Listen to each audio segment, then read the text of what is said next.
nous avons mis en garde pendant plus d'1 an les valets locaux, les esclaves de salon, pour qu'ils ne trahissent pas leur patrie au profit de l'impérialisme.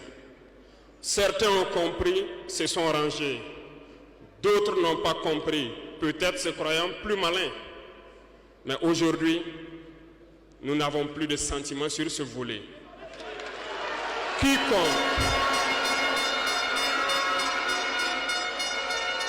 Quiconque va trahir sa patrie au profit de l'impérialisme, il sera traité comme tel.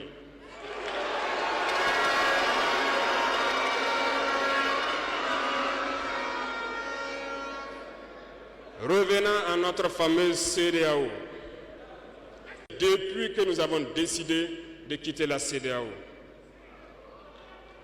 les esclaves de salon ont été actionnés partout. Ils veulent faire peur au peuple. Ils veulent faire peur à tout le monde. Dieu merci. Dans un passé récent, il n'y avait qu'une poignée de gens qui avaient droit à la parole.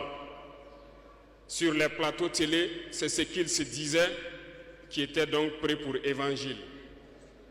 Aujourd'hui, avec les nouvelles technologies, qui ont bien sûr des avantages et des inconvénients, tout le monde a droit à la parole. Et je pense que les Wanyis sont les premiers à confirmer cela.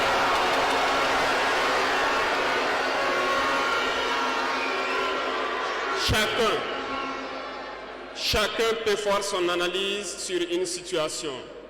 On peut certes se tromper, mais lorsqu'on vient vers nous pour comprendre, nous sommes bien ouverts pour vous expliquer les démarches. Ici, nous allons vous expliquer pourquoi nous avons quitté cette CEDEAO et vers où nous partons. Souvenez-vous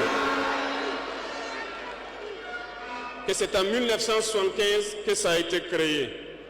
Et ça a été créé pour la majorité des chefs d'État putschistes, comme ils aiment le dire.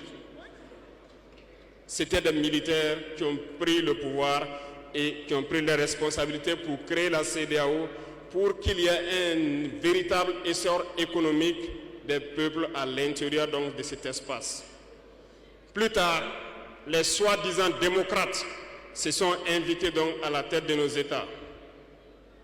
Ils ont vidé complètement la communauté de son fondement. Lorsque le 26 juillet, le Niger a décidé de prendre son destin en main, nous étions surpris de voir la CEDEAO apparaître de je ne sais où avec une force en attente. Où était cette force? Lorsque des milliers et des milliers de Nigériens étaient tués par les terroristes, où était cette force lorsque des milliers de Maliens, de Burkinabés mouraient sous les balles des terroristes? Ils ont dit que par la force, ils allaient déloger donc les vaillants fils du Niger qui ont pris le destin en main du pays. Croyez-vous que ce sont des femmelettes qui sont au Niger? Il y a des combattants là-bas. L'armée nigérienne est guerrière. Ils combattent depuis des années. Ce n'est pas une armée de défilé ou une armée de maintien de paix. Et les armées de l'AES ont décidé de s'unir. Nous attendons cette force en attente.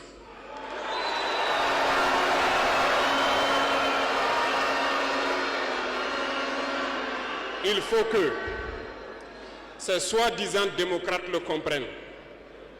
Lorsque des milliers de Nigériens sont morts sur leur lit d'hôpital,